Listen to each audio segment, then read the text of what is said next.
Alright, many of you know I have two WR250Rs. I bought my first one a couple years ago. It's a 2011.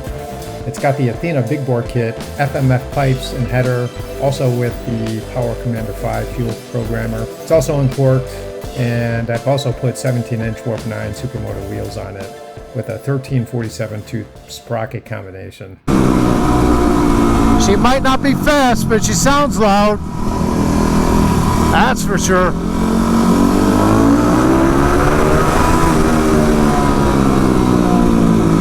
My second WR250R I bought from Cycle Cruiser. It's got a lot of upgrades, Go Race suspension, also has FMF pipe and headers, and a Commander 5 fuel programmer. But unlike my Legacy WR250R, Cycle Cruiser's WR250R has a stock engine. In previous videos, I found a GPS acceleration tracker and done a bunch of tests across both bikes and engine platforms.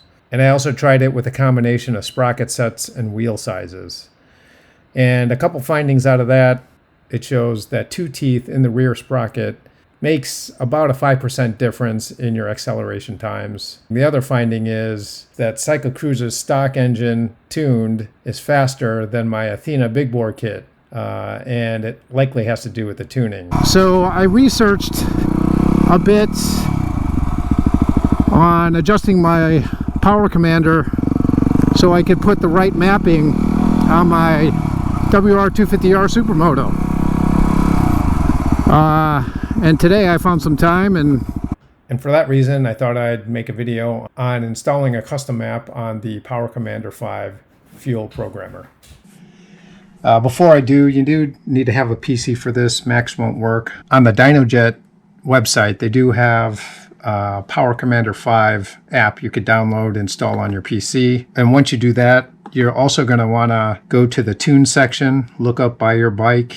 My Legacy WR250R has the airbox mod and the Athena big bore kit, which is a 290, and the FMF pipe and header, which I'm running.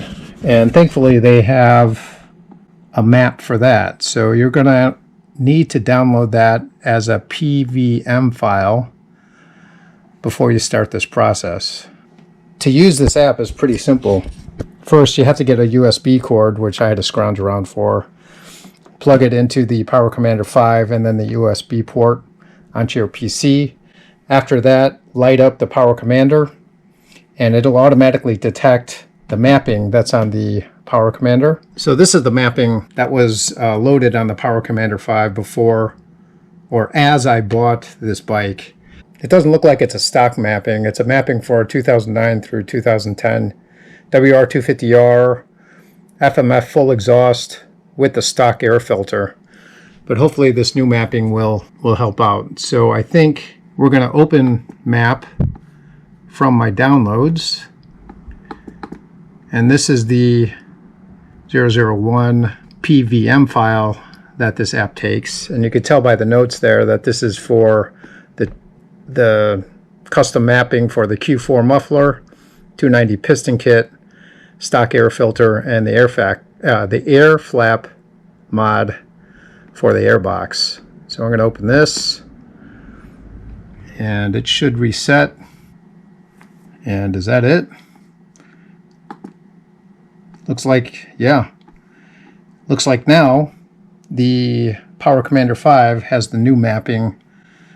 Looks like I have a new fuel map with the map notes. Have the 290 piston kit mapping in there. And also an ignition mapping. Which, I don't know. That doesn't look like it's carrying anything, but I guess that's all it is. So I'm going to light it up and test it later tonight. I'm off to my favorite acceleration testing grounds to test it out, see if there's a difference. All right, here we go.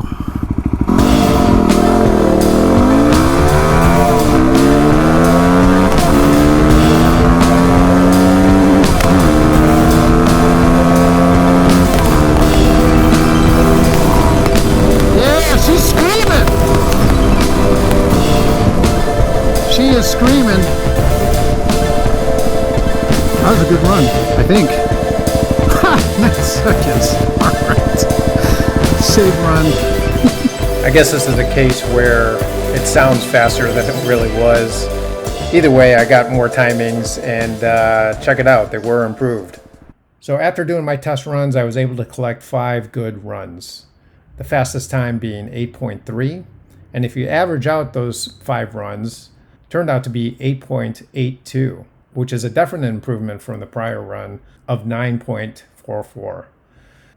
And if we take that new collection of data across all the tests I did on my Legacy WR250R, you'll see that's the fastest collection of times I've taken so far. Now, I know there's a lot of noise in the data, and that's why I did different averages. And I'll admit, I'm not the most expert drag race rider on a WR250R, but either way, it's evident that the custom map helped in the acceleration times. So how much of a difference does mapping make? First impressions is, just riding through the neighborhood, I do feel like the bike's a bit more tuned.